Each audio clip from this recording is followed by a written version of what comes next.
Hello, gamers. I'm Jonathan Sayre, a.k.a. Killer Vocalist. And with me, of course, is Jeff, a.k.a. Standard J. Ahoy, Skull and Bones, mates. My oldest son, Logan, a.k.a. I'm Over This. I am over this. And our Mexican friend, Davey the Vato. What's that? Let's dive into the gaming world and everything related to it today, right here on the Generation AFK podcast.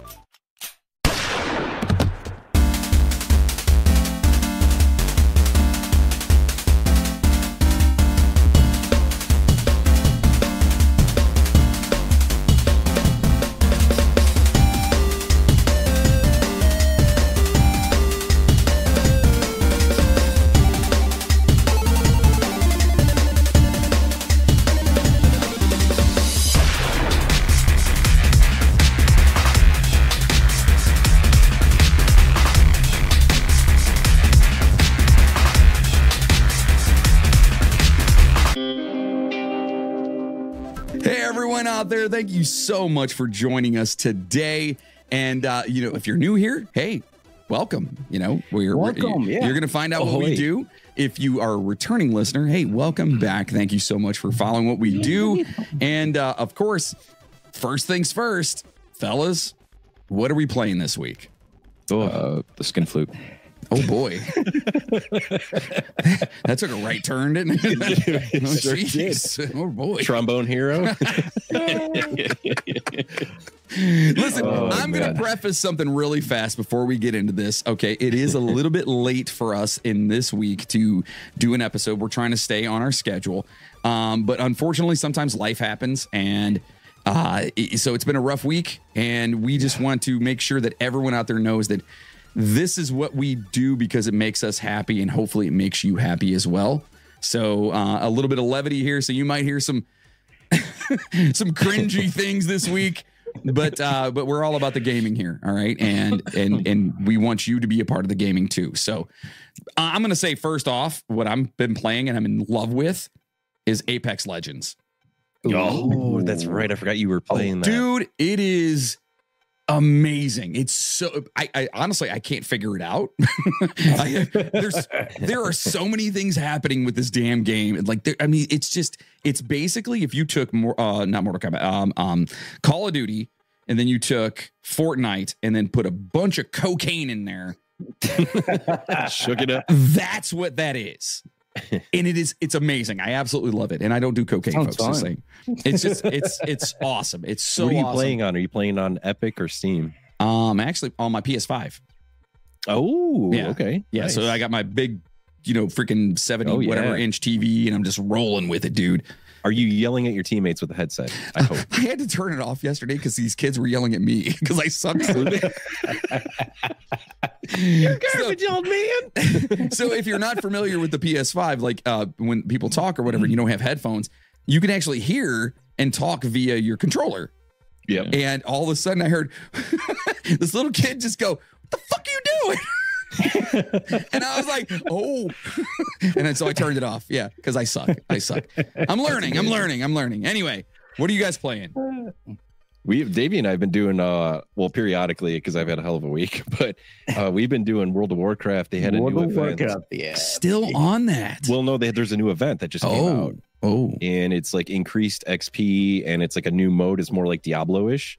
Yeah. So you can level a character in about roughly 1 or 2 days, as opposed to like weeks. Oh, and then that's pretty big. When this event is over, those characters will move to your main account on the main game. So basically what we're doing is we're leveling everything we're going to want to play in the future, and we'll have it right there.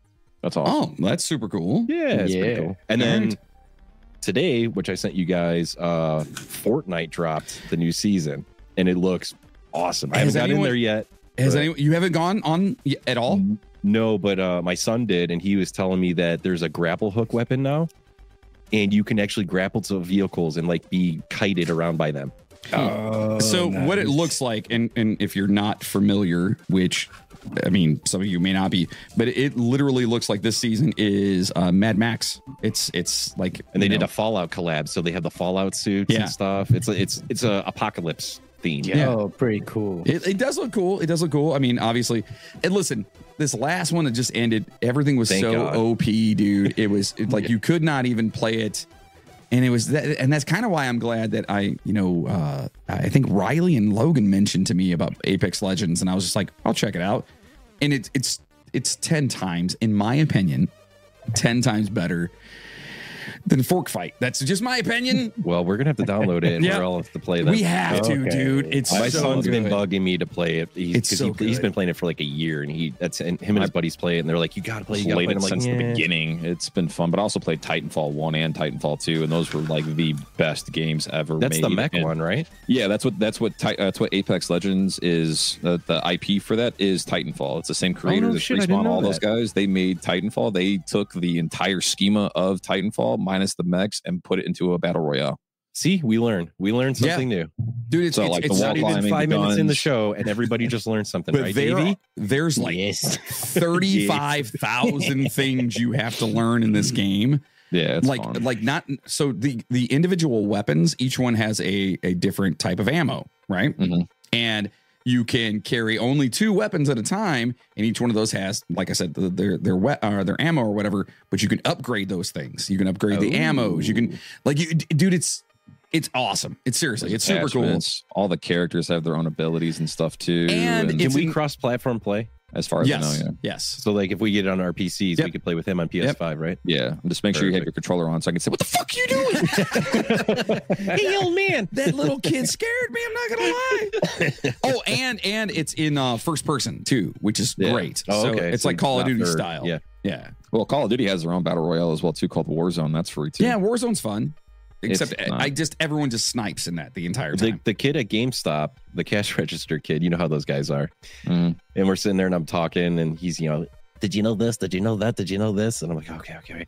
He told me that the new Black Ops is dropping soon with zombies. in November. Yeah, Okay. And it's a Yeah. Treyarch, so they're going back there. Everybody's hyped because that was like Treyarch made the good one back in the day. So Treyarch was supposed to back out of Call of Duty 2 years ago when they were supposed to drop it again. That's when they did Cold War. And Which I loved Cold War. That was Cold like War was the last cool, one I played. But I love that one. it flopped though because they made it too arcadey. They didn't really make it to the true Black Ops style. So all the guys that were originally part of Treyarch, they all backed out and whatever. Then there was a bunch of issues, and then 1 or 2 of the guys stuck around. So they're Treyarch is a developer, by the way. For Yeah, it's all the you listeners out developer there, like, for what the hell is Treyarch? Call of Duty. Developer Well, team. Call of Duty has 3? They have Infinity Ward, Sledgehammer, and Treyarch, and they cycle through every year doing a different game. So Infinity Ward does like your Infinite Warfare. Infinity Ward does Modern Warfare. Treyarch does your Black Ops, and Sledgehammer does your Infinite Warfare. The real advanced, real nerdy, geeky stuff. I wanna be your sledgehammer. Okay, sorry. I had to get that out. I'm sorry. God, it was like. But yeah, they go through cycles or whatever. But Warzone's fun. But it's it's Call of Duty. Everything's meta in that game. So there's only 1 or 2 things you can do, and if you don't do it, you're garbage, basically. So Gotcha. So are you excited for the Treyarch new Black Ops thing? I've been disappointed with pretty much every Call of Duty game that's dropped since Modern Warfare, the newest one, like 2021 or whatever. That's kind of the consensus I get from everybody that's been a Call of Duty player for a long time. I Yeah. miss the World War I stuff, and same. Battlefield did a version of Vietnam, and it was so awesome. I played the shit out of that for so long, and you would like drive around in scooters through the rice field. Oh, see, I never got and to it play played that. Fortunate Son by CCR, like in the game. So it'd be like doom doom doom doom doom while you're flying in the chopper. It was so awesome. Yeah, well, and that's another company that's so cool. just dropped the ball. Like 2042 is legit been just a raw pile of seeping garbage. Well, since I mean, it yeah, dropped. Battlefields fell way down the hill, but I'm So talking bad. like back in the day. So, but I like the older wars, like Vietnam, and I like the World War I and World War. I'm II. a World War II aficionado. I Nice. saw all. Oh, look I at this love. guy. Nice. Love anything and everything to do about the vehicles and the military. Do you go aspect of- LARPing, like recreation? I would never do that. Don't say never, because we would totally do that. You know we would. Yeah, I've Because I would done be it there. before, I would but I do would that. actually carry my 1911 with me, and They're like, you can't bring real guns. Aw. that's the whole reason I'd want to be there. Like, Aw. we're doing this. I'm storming the freaking beaches of Normandy. Let's do this right. I thought Bring the this was machine real. guns. I mean, this is not real. Why is everyone walking around with Nerf guns, dude? All right. So listen, today we are talking about something that everybody has at least heard of. They know the name. You've heard the name out there. I mean, they're making movies about it. It's got so many video games. Ryan Reynolds is in it. You can't, and of course, we all know who Ryan Reynolds is, right? Come on. Speaking of side note, I'm so excited about the new Deadpool movie. Like, you have no idea. It's on my daughter's birthday. I'm upset, actually. Is it really? Yeah, July 26th is when it comes out. Oh my God, that's Charlie's birthday. My daughter's birthday as well. Yeah, that's crazy. Yeah. They're supposedly stripping the rated R thing from it, so it's gonna be PG-13. No, they would never do that. They could. The other ones have been. Yes, but with them introducing the X-Men, they're trying to keep it PG-13. What? No. I call bullshit on that. Huge disappointment. Yeah, I call bullshit on that. Yeah. I don't think Deadpool is definitely not a PG-13 character. You guys want to hear something funny though? In the trailer, he's talking about pegging. You know what I mean? Like, come on. I'm going to the theater. We're going to the theater to see that. But I'm also going to go to the theater to see the new Twisters movie. Twister? Because listen, here's the thing. I love the original Twisters. I went and saw it in a theater when it came out, I think like 5 times. I owned it on DVD. Wait, I owned it on Blu-ray. I watch it when it's on TV. Yeah, it's a sequel called Twisters. It's coming out in July. Oy vey. All right. It looks good, but it's probably going to be cheesy. It's probably going to be terrible, but I'm still going to go see it. How are they going to make a sequel of this? They already freaking, what was her name? Old Bessie or whatever? They threw her in the tornado. Dorothy, by the way. Yes, thank you. Well, this time... Well, yeah, it makes sense because, she got sucked up in a Twister and Wizard of Oz. This time in the trailer... I spit my drink everywhere. They strap themselves to the pipes, but instead of having the leather belts from the barn, they use these bungee cords from, what's that hardware store around here? Harbor Freight? Harbor Freight. And everybody knows Harbor Freight bungee cords snap instantly. Yeah. So, like, they're holding on, and you see it in the trailer, and they're like, oh, this is Harbor Freight. And it goes, and then the screen goes black, so you don't know what happens. I can't wait. I can't wait for the defamation case from Harbor Freight coming after him. Can I just say something really fast before we continue? And hopefully people that are hopefully still listening, everything that Jeff says, that Standard J says, is probably bullshit. Just so you know that. No. Just so you know, he is the king. I'm the king of trolling. Of doing that. So just remember that from here on out. I hate that it's like, what is this, our 11th or 12th episode, and we didn't never actually addressed it. Like, he is the king of that. And Davey's laughing because he knows from back in the day, because I would troll people in games like The Division. You remember that? I'm so used to that. At me? Yeah. So go back to the early episodes of the Midnight Train podcast, and that'll tell you right there what's going on inside his head. You know about the Midnight Train podcast? Are you kidding me? I'm a pooper. Shut up. Anyway, what we're talking about this week, you can tell we haven't gotten together recently. That you can tell. What we're talking about is it's the only, it's Pokemon. Right? Oh, snap. I thought we were doing World of Warcraft. Shit. Is it Logan's birthday? He's like, wrong notes. Sorry, guys. So no, it's Pokemon. It's something that Logan is like super, you've been into since you were a little kid. Yeah. And my first games. And it's a big, I mean, it's a huge gaming series, franchise, whatever you want to call it. Like, it's been movies, TV shows, like all these things that they've done for it. And the cards sell $100,000 for like rare ones. If you can get an original first generation Black Charizard, yeah, dude, it's worth at least $100K. See? Wow. Wait, what? Yeah. Let me look up this Black Charizard. A first generation Charizard holographic card, which I think they only made like a couple dozen of them. The first gen cards when they first came out, like 94, 95. That card alone is worth 10 grand. Okay, so it's so rare. I'm sure we're probably going to discuss the card gaming side of it in the episode, correct? I mean, maybe. I don't remember. Well, before we jump into that, can I just ask? Okay, so the game is kind of like so it's a card game. Like what is the game back in? Like Magic the Gathering. Like Magic, right? Kind of, yeah. So it all stemmed from like Pocket Monsters, which was the original name of Pokemon, which is basically the Americanized version of it. So if you ever go to Japan and want to get Pokemon, they don't call it Pokemon there; they call it Pocket Monsters, but they say it in their own language. So does Pokemon translate into Pocket Monster? Well, it's abbreviated. So Pocket, Poke, and then Mon is monster. Shut Real quick, up. Monster. Yeah, it's just shortened. That's all it is. We Americanized it to Pokemon. No idea. Yeah. I thought it was like a foreign word. I have no idea. Oh my god. Okay, sorry. I'm an idiot. We should warn Davey that he should not go running around Mexico saying, "Hey, I got a pocket monster. Listen to my podcast." No, down there they call it a Gila monster. Yeah, I wouldn't do that. Don't do that, Davey. No, senor. I guess I never even thought. I thought Pokemon was a. I'm an idiot. That's fine. It's fine. I didn't know that either. No, that's the first time I heard that. Yeah. Pocket Well, monster. I haven't even started reading the Makes notes, and I'm already teaching you guys stuff. All right, we're We're good. gonna Class learn so dismissed. much. sense. All right. So listen. Go ahead. Jeff. Pokey translates to pocket. Then It's It's a short. Americanized. It's Americanized. So it's whatever the Japanese words are for pocket or for Pocket Monster.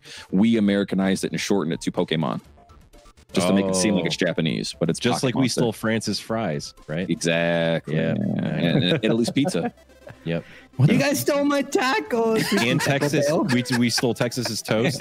And the Alamo. Man, tell you what. Yeah. All right. So without further ado, Logan is going to take the helm on this one because it's right up. I mean, this is his thing. So have at it, buddy. Let's go. Let's talk about some Pokemon. All right, everyone, make sure you drop your socks and grab your rocks. Whoa. 'cause Okay. it's gonna be a bumpy ride. Whoa. Where's that? I'm Beat? ready. Where's that beat button at? Okay. Right now, the dad's in the car with the kids in the back. He's turning the selector real quick said to change the rocks. channel. We don't listen to these. We don't listen to these guys anymore, We guys. don't do this. No. Yeah. All right, so today we're going to be learning about Pokemon or Pocket Monsters, as you all just recently learned. So the Pokemon media franchise has an intriguing history spanning over about 2 decades, with roots that go further back in time, all the way back to the beginning of time. Just kidding. Anyways, Yeah, do that. I like it. it all began with Satoshi Tajiri, who had a childhood hobby of catching insects and tadpoles near his suburban Tokyo home. Tajiri's enthusiasm for capturing creatures inspired him to create a game that would give the children the same thrills he had experienced. Okay, With the help of his friends. so hold on, real fast. So Yeah. the creator of this basically just liked catching insects and tadpoles and was like, "This would be really cool to translate into a video game." Heck yeah, man. So we kind of used to do this in high school. We would make an arena in shop class and we would catch bees and ants and make them fight to the death, which is basically what Pokemon is. It's basically what Pokemon is. I would do praying mantises. Yeah. So we were doing Pokemon before Pokemon came out, basically. Yeah. Well, I mean, Tajiri's pretty old, so he might have been doing it before you guys. Oh, that's true. That's great. I mean, that's cool to know though that it came from a childhood kind of like thing. Like with me, you know, being a hillbilly, we used to capture lightning bugs in a bottle or whatever like that, or you know, get crawdads and put. Did you ever smear them on your firecrackers. face? Oh yeah. And then run around with the glow shit on your Oh, face?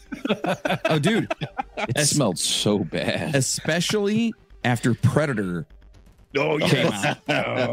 The movie Predator, because then you Yeah. would take it and you'd be like, you know what I mean? Over here. Yeah, Anytime. yeah, exactly. And here you have. That's amazing. It's so stupid. That is hilarious. All right, That's not as good as kicking the can. Yeah. Go ahead. Sorry.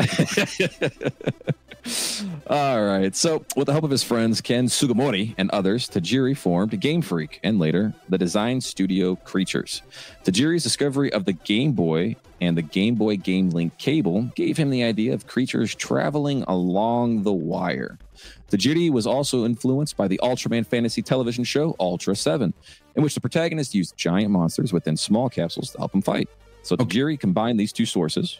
So real fast. So Ultraman was a anime, right? I'm assuming it wasn't anime. It was No, it was more like a Godzilla. it was like the kinda- live action. Yeah. Oh, no, where, really? where they were in the suit or whatever, and he would come down like because I actually had an Ultraman I'm gonna bring him up here. Like a full blown, where it kind of transforms. To be honest with you, yeah. And I loved Ultraman.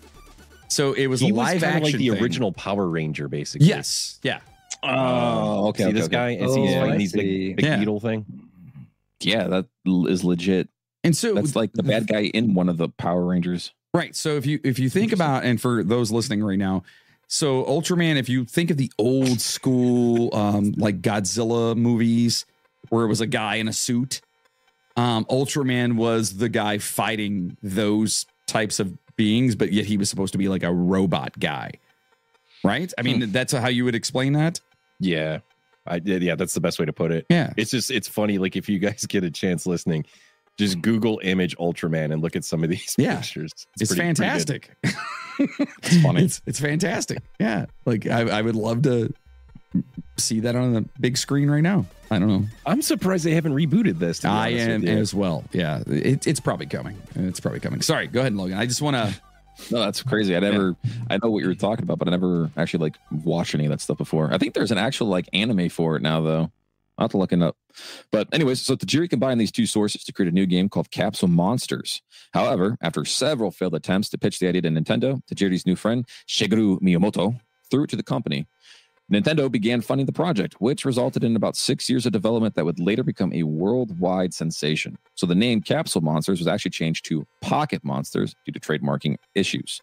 So artist Ken Sugimori drew the original game artwork, while Junichi Masuda composed the music and sound effects, which everyone, if you've ever played the original Pokemon games, it's that weird little, like, I don't even know how to explain it, but the music for it is so catchy. It's been like the same thing. It just kind of progressed with different instruments. And so you have it in a playlist that you play constantly. He probably does. Yeah, he does. I know. He does. No, I just play the game. It's fine. So the music has kind of been consistently the same since the beginning. Yeah, and the cool thing is too, so like when you're actually playing like the game itself, there's the opening scene credits have their own music to it. Battles have their own music to it. Walking through grass is different music. Different towns have different music and color schemes. Like the very one of the first towns you get to visit is called Cerulean Town, and it's all like blue, and the next one's Viridian, and it's all red, and like so on and so forth. So like it's going to be a thing over there because Final Fantasy is the same way. Yeah, it uses the same music through all the different games. Yep. Yeah. So they've been pretty much trademarked that music, and they've kind of expanded on it for different things. So like new towns and stuff have newer music, but it all stems from the same root music. It just sounds to me like they're freaking lazy. I'm kidding. Or they're brainwashing. I'm kidding. The music really hits notes that are like subliminal to make you buy more Nintendo products. But if it's something that is synonymous with a particular brand, then the more you play that with that brand, the more it gets in like, I mean, listen to like Mortal Kombat. Dun, dun. That is always going to be embedded in my head because of that song. And, or like the Saw movies, you know, dun, dun, dun, dun, dun, yeah. It's branding. That's all it is. It's 100% branding. Yeah. So during the debugging, Shigeki Morimoto programmed Mew into the game, which Mew is a certain Pokemon, which is technically supposed to be like the original first Pokemon ever created kind of thing. But it was only available in special events. If you had the game and you went to a certain location, you were able to receive this mythical Pokemon through a code that was given to you, and it was a one-time use kind of thing. So you were only able to have it right then and there. Is this supposed to be a cat? Yeah, it's supposed to be the original Pokemon. So it has the genome of every single Pokemon species linked to it. So is it like a badass? Yeah. If you guys ever get a chance, which actually, you know what? I think we should do movie nights, and we should watch Pokemon the movie. Ooh. All right. Yeah, I'm down to do that. We'll make that like a bonus episode or something with us actually talking about the movie. Can't wait to watch when you guys. I gotta be honest though, this thing does not look scary at all. To be the ultimate Pokemon, it's kind of weak. It's legit not supposed to be scary, and like when you watch the movie, like it literally mews like a cat. It looks like it's just gonna be like. But now scroll down, scroll down to the throw tissues at you. What is it? The one right below that to the right. This one? Yeah, below. Yeah, right. That one right there. So that one is what's called Mewtwo. Mewtwo is it's a man-made Pokemon that came from Mew, and he is the legitimate badass. But he talks like, so if you ever watched the new Pokemon movie with Ryan Reynolds in it, he's the bad guy in that. Supposedly, he's really not the bad guy. He's just used, but he's like one of the strongest Pokemon in the game. And again, another legendary Pokemon is what they call that. So there's like different rankings and tiers of Pokemon, which we'll get more into as we get through the whatchamacallit. But there's your starter Pokemon, your fodder Pokemon, then you have your mythics, your legendary, your semi-legendaries, and rares, ultra beast, all this random BS that comes out. God, there's so much to it. Yeah, you think music's hard? Play the game. Touche, my friend. Touche. Yes. So they programmed you into the game, which was initially planned to be hidden from the public unless needed for a post-launch event. Like I said, you go to a store, you were able to get a code and download them basically into your game, and you have the best Pokemon in the game of that series. So they used Mew as more of like to entice people to come play the game, because you may or may not get to see and or play with this character. Yeah. So there was there's crazy dialogue in the game that mentions it, but there's no way of getting that Pokemon in the game unless you either cheat and jailbreak the game and use the code to make it pop up, or you go to an actual public event where they give you, it's a paid access event, where they gave you the code for it to be given to you in your game. Hold up. That's crazy. Right here in this picture that I have on here, it's showing an Oreo cookie, and Oreo did a Pokemon thing at one point, and imprinted on the cookie side is different Pokemon. This says right here, Pokemon Mew Oreo selling for tens of thousands of dollars on eBay. Yep. Wow. For a cookie. For a cookie. Look at $20,000 for the cookie. Rare. So in the original game, there was 151 Pokemon that were originally released, and you were only able to get 149 of them in the game. And if you beat the game to completion, you're able to get Mewtwo. And then if you went to one of these public access events where you paid for Mew, basically, you were able to download it as the 151st, and then you completed the Pokedex. You beat the game technically. Other than that open event, you weren't able to get this Pokemon for the game, so you never technically could beat it. I actually had that card. That's a first generation card. It's worth a lot, but my mom threw it away. Oh, really? Oh, God. Anyways, that's too bad. I had a lot of really expensive cards. Yeah. So the game's development nearly bankrupted Game Freak, with 5 employees quitting due to financial conditions. Tajiri himself worked many unpaid hours. However, after the release of the first Pokemon games, Pokemon Red and Green, on Japan's Nintendo Game Boy system on February 27th, 1996, it marked a significant milestone in the gaming industry. The game allowed players to catch, train, and trade 151 creatures to become a Pokemon master, fulfilling Tajiri's dream. The game's success paved the way for a franchise to captivate generations of gamers and redefine the gaming landscape. Question. Yeah. You played it on Game Boy, right? Game Boy Color, yeah. Okay. Was it multiplayer? Like, could you trade with other people or no? So it was single player, but you were able to go into what's called a Pokemon Center. And then in the Pokemon Center, you had a second floor called the Trade Center. And if you had a link cable, you were able to plug into your Game Boy Color and plug into your buddy's Game Boy Color. And as long as you had blue, red, or green, which green was Japanese only, so it was blue and red for America, you were able to trade Pokemon back and forth with each other. And then you would have it permanently on your game? And then you would have it permanently on yours. And now there are some Pokemon that you could only get through trading. So see, I guarantee you people were selling that shit back in the day. Oh yeah. 100%. There was probably like parents are like, yeah, if you want the purple Mew, it's going to be $20,000. Get the link cable, Billy. You know, I swear to God, that probably happened. Back when that first popped, yeah, it wasn't that expensive. But if you had Mew, you were able to trade them to your other buddies, and then they could have it in their Pokedex, and they would trade it back to you. So that way they kept it because they paid for it technically. And if they didn't trade it, you beat their ass and then go on. How cool was that though? Like Nintendo was able to pull that off on the old Game Boy back in the day when you didn't have Wi-Fi or you know, to be able to link like that through a cable and have it function properly in the game and then store it permanently. That's pretty wild. If you think about it was crazy. And then unfortunately the old games, they were never linked to a Wi-Fi or cloud-based system. So those Pokemon that were on there were lost forever because the next generations, they didn't talk to the old games and there was no backwards compatibility. And so though that's why the what is the value of those certain Pokemon kind of increased a lot because there was no way of getting them out unless you were but there's no way of getting them back either. Yeah. I mean, like, what are you paying for at that point in time? Yeah, it was a marketing ploy, and it worked and still does.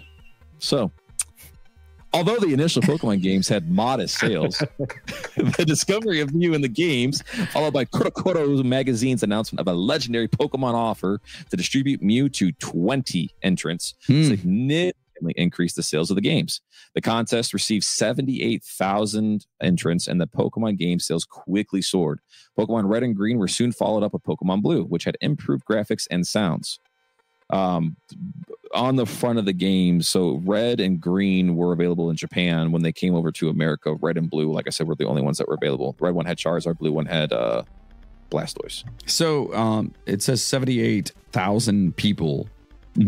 Is that in Japan? In Japan in 1996. So 78,000 people over in Japan in 1996, you said? Yeah, 1996. Went after this. Yeah, paid to just pretty much be allowed to get a single digital entity on a game. Holy crap. And only 20 of them were actually able to get it. So therefore, things kind of progressed from there. Dude, what? Yeah, that's crazy. It's real crazy. So that is insane. Can we explain to the listeners what the different colors mean in case they're curious? Because I know I am. I still don't understand it. So you say purple, blue, and green. Those are the game cartridges themselves. So those are the names of the games. So you started off with Pokemon Red and Pokemon Green. All those were just they were region specific. So that usually means like there was a certain Pokemon that was only available on this person's game, and there was only a certain Pokemon available on this person's game. So if you had Red and you had Green, the only way to have all of the Pokemon were to trade them with each other. So you each had the different region Pokemon. That is genius. So you had to buy either both the games and 2 Game Boy Colors and a link cable to trade between each other, or you had to know somebody who had the opposite game, and then you guys traded it with each other. So real fast. So this was a Japanese-based. This came from Japan. Yeah. Japan is not a huge country. Okay. Mm-hmm. So for them to go, okay, this region has this region has that, and you have 78, almost 80,000 people coming to these things just to get to each other's, I guess, colors. I don't know what you want to, the Pokemon they caught or whatever is insane. Yeah. I want to know how much it cost for them to go after these things. Well, I mean, it all kind of varied depending on the what people charge for them. But I mean, like the games themselves, I think were only like $40 at the time of release. To attend the events is what I'm asking. Yeah, the events, I don't know. Yeah, the events, I don't know. Like they could be anywhere from $100 to pitch in for it, or it was a completely free thing, and it was just those 20 people got it, and then those 20 people charged people to borrow the game. You know what I mean? That is so wild, but marketing genius. Absolutely. The entire premise of Pokemon has just been one gigantic marketing scheme, and it's amazing. And I'm still buying into it. So after the game's Media Factory developed a Pokemon trading card game with its rules, with its own set of rules. So the first set of cards, which included 102 cards, was released on October 20th, 1996. And if you had any of those cards, you were set for life, my friend. Which is hilarious because you were like a year old when this came out. Yeah, so I got really big into it when I was 6 years old, and that was when I got my first Game Boy Color, and I got Pokemon Yellow, which was a variation of Pokemon Red and Blue and Green, but instead of starting off with what's called the 3 starter Pokemon, which was Charmander, Squirtle, and Bulbasaur, a fire type, a water type, and a grass type respectively, you started off with Pikachu, which Pikachu is its own awesome, cool thing that everyone knows who Pikachu. Yeah, everyone. I'm hoping that everyone knows who at least Pikachu is, because I do, and I have no idea about any of this. So that was the first game that I started off with, and then shortly thereafter, they came out with the Game Boy Advance, and then the Game Boy Advance had their own versions called Pokemon Fire Red and Emerald and Sapphire and all that's fun stuff, which we'll get into later. So, anyways, there's like 40 some odd games that have been out for just Pokemon alone. All I'm hearing is just money. Money. Well, we've discussed in past episodes with the games, the list we've done, that Pokemon has generated billions and billions of dollars for Nintendo. For sure. Like more than Mario and everything else. It's like Nintendo's cash crop, dude. It's crazy. So the Pokemon franchise has won numerous awards and gained immense popularity, leading to adaptations in various forms of media. One such adaptation is the manga series Pokemon Pocket Monsters, written by Kosaku Anakubo, which debuted in November of '96 and was published by Shogakukan. I said it right. I'm reading along with you, and you nailed that. Yeah, I would have messed that up. You would have just said Shao Kahn. I'd been like, Shao Kahn. It was written by Shao Kahn. Yeah. Yes. So the manga primarily used crude humor and slapstick, featuring a trainer named Red and his rude Clefairy, which is a Pokemon that's in the game. Now, the Red and Blue, those are all going to kind of show their faces on later. They kind of did like an homage to them in the later games. So is it like is it like Democrats versus Republicans? Is that what we're doing here? It's huge. It's huge. Straight. It's going to be the biggest. Here's what we're going to do. We're going to get all the Pokemon. They're super. They're on our side. All the Pokemon are coming with me, okay? So if you're not on the red, then you're in the blue. If you're the blue one's like, all the Pokemon, and I had ice cream when I was 10, and there's all kinds to catch. Jesus Christ. Sorry. I'm so sorry. Go ahead. So the franchise's fame also led to creating an anime series based on the games, which premiered April 1st of '97. So only about a year after the games launched, they come out with trading card games and also came out with an anime TV show, basically, to kind of go with it. They knew they had something. They had something, so they rolled with it as soon as they possibly could. So the anime followed the story of a young Pokemon trader named Satoshi, based on the game's protagonist, Red, and later dubbed in English as Ash Ketchum, because you got to catch them all, man. He was the kid with the hat. He's the kid with the hat. And every time he went to battle, he would turn it around because it's time to battle. Ash Ketchum. That's clever. All right. Catch them all, yeah. So another character introduced, dude. So it's so funny. If you ever go through and actually look at like region specific names. So I'm talking Germany, France, Japan, Russia. Everybody has their own names for everything. And it's hilarious, but the Americanized versions of it, they were so catchy. They stuck. It was awesome. His main Pokemon Pikachu? Because Pikachu's in like every one of his pictures. Yes. So like what I was saying before with Pokemon Yellow followed the TV show. So Pokemon Red and Blue and Green were based off of another character named Red and Blue. And those guys were their own entities basically within the game. And then Pokemon Yellow was following Ash Ketchum's TV show. Really? So you started off as Ash, and your partner was Pikachu. Go ahead. So weird question. Yeah. So Pokemon Yellow had Pikachu, right? Yeah. Who as is your starter? Who is a yellow character? Correct. Did the other ones with the particular colors, did they have a character that was like that particular color? Yeah. So Pokemon Red had Charizard on the front of it, which is a red Pokemon. Pokemon Blue had a Blastoise in the front of it, which was a water type Pokemon, also blue. And then Pokemon, the only weird thing that kind of threw everybody off was Pokemon Green. Pokemon Green had a Scyther on the front of it, which was a green bug Pokemon, but you didn't start off with him. You started off with either Bulbasaur or... But it still became a green thing, though. Yeah, it was still technically a green thing. Okay, so when you say Pokemon and, insert color, that's pretty much determined on what the main is.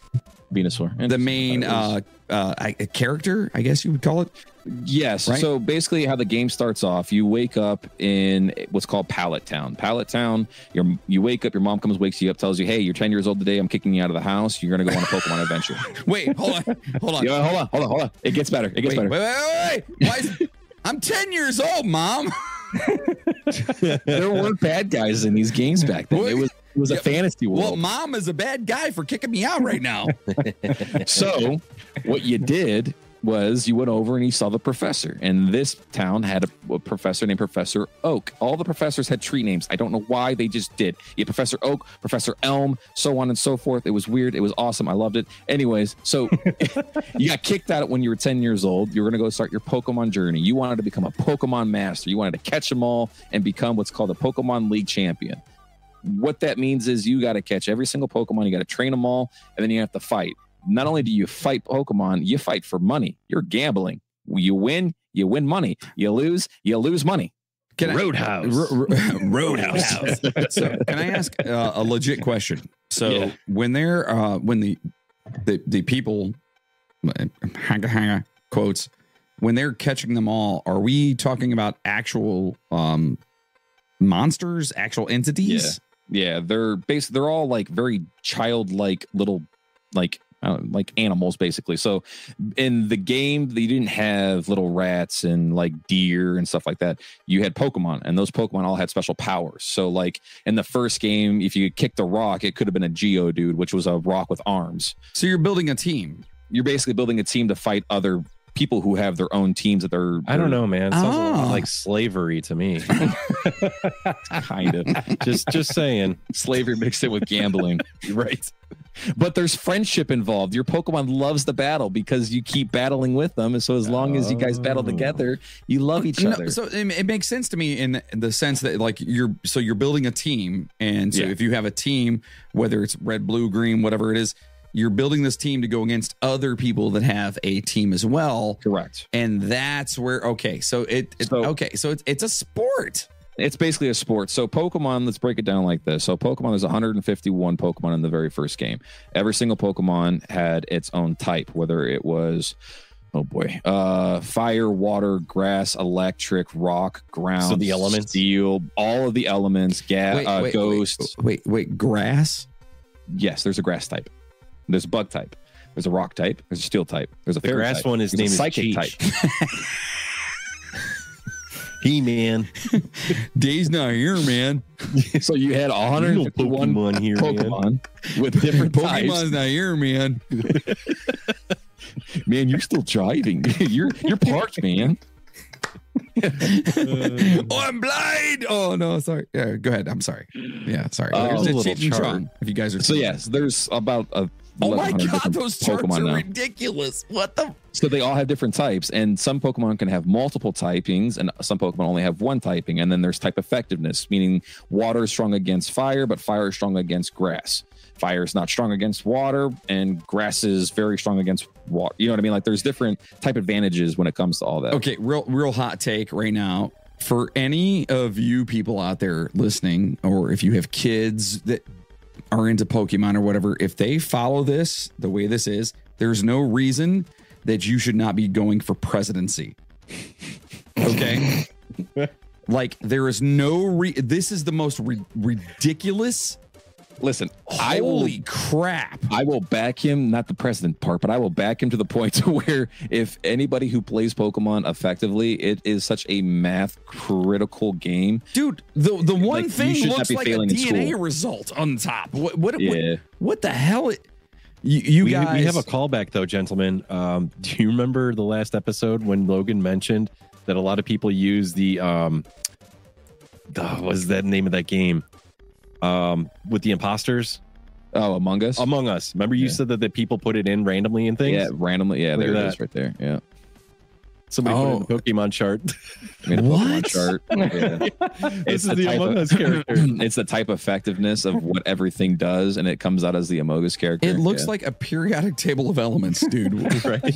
So it is fire, water, electric, grass. Those are the different types. So you have normal typing: fire, water, electric, grass, ice, ground, fighting, poison, bug, electric, flying, psychic, ghost, dragon, dark, steel, and fairy. There's one more I'm missing, but anyways, so those are all the different types, and they all have their damage multipliers. So like I was saying before, fire versus grass. Fire has a 2 times effectiveness against grass, but grass has a 1/4 times effectiveness against fire. This shows what beats what. Correct. So that tells you what's good against what. Now, every single Pokemon. Now, in the first generation, games, so blue and red and green, they did not have stats that followed them that you could visibly see, but every Pokemon had their own stats. Now, back in the olden times, they were kind of misogynistic. Female Pokemon were not as strong as male Pokemon. You could breed Pokemon to get strong offspring to then fight them to get the better teams with better stats, and so on and so forth to make the perfect team. But yes, that is. Wow. I guess my point I was making is it's extremely intricate. Yes. Like extremely.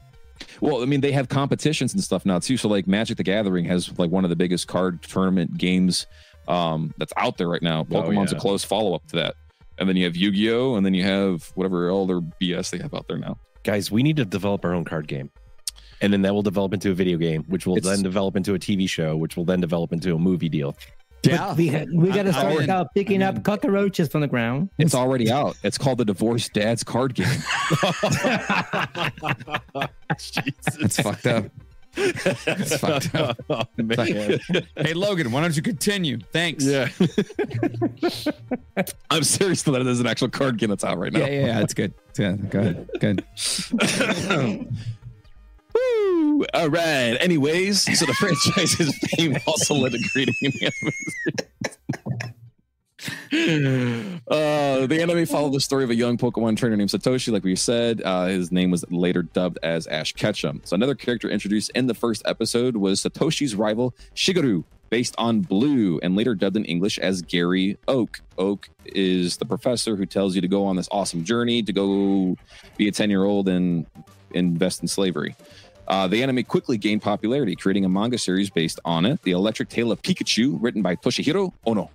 The series' first volume was published in October 28th of 1997. However, the most famous manga in the Western world is Pokemon Adventures. With the first volume published in Japan on August 8th of 97, it became one of the most successful Pokemon manga with over 150,000 copies sold worldwide. Based on its starting date, it is also the longest running manga in Pokemon history. Okay, can we explain to people what manga is, or manga? Some people can hear. Yeah. They're graphic novels. They're comics basically. They're just Japanese. Yeah, it's a Japanese version of a comic, but it's a big book. That's Why does this professor look like he's angry? Because he kind of is. When you watch a TV show and play the game, he's not like rude. He's old. He's ornery. He doesn't look like a happy person. He's 45, like he's getting even the toy. Look at the toy. That's just how they made their characters. I don't know. Huh. It's funny. Yeah. But yeah, so let's see. Where did I lose my place? Guess keep stopping me. You got that? So it became one of the most successful manga with over 150,000 copies sold. Several other manga series were actually published during this period, including Pokemon Zensho and Pokemon Gotta Catch 'Em All by Miho Asada. In addition to these manga series, Shogakukan published the first volume of Pokemon Wonderland, which provided the latest Shakakan. Which provided the latest information Your balls about are showing. Shishini. That's a throwback for the 40-year-olds, by the way. Jesus. I'm sorry. Go ahead. Pokemon Wonderland, which provided the latest information about the franchise on August 23rd, 97. The company also released a new manga series called Pokemon PPPP Adventures. Okay, what is the PPPP? What is that?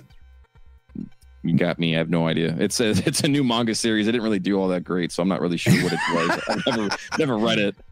But I'm assuming it's capital P, lowercase I, capital P, lowercase I, capital P, lowercase I, Adventures. I would imagine it's like a Pikachu gimmick because he goes Pika Pika, so maybe it's like PPP. You know what I mean? Like, okay. What the hell is a Chef Pepe card? They make their own cards now. There's a bunch of random like memes that they make cards of. Oh my God! Look at that Chef Poo. What is this Chef Poo? I don't know. I don't know if these are legit. These can't be legit. They're not. There's no way. There's so many people that make like random cards now. There's actually a lot of really cool artists out there that actually take Pokemon cards and will actually color over them and make actual like portraits and stuff out of them using the Pokemon that was already originally captured. That's cool. So PP is in the game, and I keep seeing PP up. And no, folks, this is not like a joke. So I'm telling you, it actually says this. PP up. It's called Power Points. All your Pokemon, they have moves. Power Points. Gotcha. They have moves, and you're only allowed so many moves and many uses of those moves. So you have these little vials that you give your Pokemon that allow you to. Probably would have been better to be like PWP instead of PP up. Well, I mean, but you know, when in Rome. But it's translated though from Japanese, so who knows what they actually had there. Yeah. So that's the Americanized version. Yeah, totally different. Yeah. So on April 25th of 98, the first Pokemon Center store was opened in Tokyo. Now, a Pokemon Center in the game is actually, he's cracking up. The Pokemon Center in the game is where you go and heal your Pokemon. So after battling, if you have one of your Pokemon faint, you go in there and you heal it. So they actually made a store about it. It's a physical store?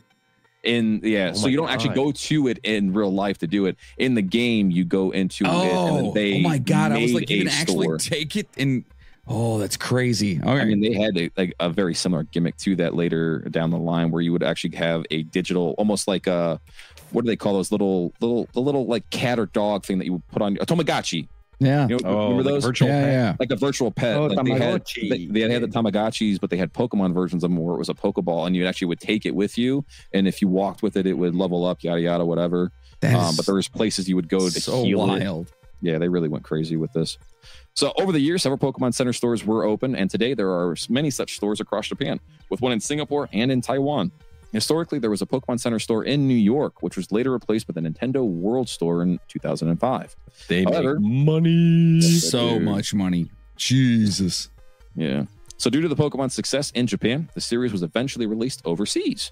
Before the games were released in North America, the localization team tried to alter the Pokemon designs, fearing that the cute designs would not appeal to Western gamers because we like blood, gore, and beating people up. Amen, sister. Yeah. However, the proposal was rejected. Meanwhile, Nintendo had yet to make plans to allow for localized Pokemon names because of having to register more trademarks. However, the French translation team eventually convinced them to do so because a lot of the translations really came out as not good names. There was a... whoa. I want to hear these. So there's a Pokemon in the very first generation, which basically sparked a little bit of controversy. It's called Seal in the Americanized version of it. Japan, I don't know what they called it, but in France, they called it a phoque. So every region had their own it's that one right there, the white one with the horn on it. The one that's got its tail popped up behind it. That one right there. Did you say the white one with the horn on it? Horn. Oh, okay. I didn't. Oh, here's the card. Just didn't hear. That's Seal. And John, if you were wondering, his abilities, he can growl and he can headbutt. And every single move that they had their own. It did its own thing. Like you had their status moves, their special moves. His weakness is grass, by the way.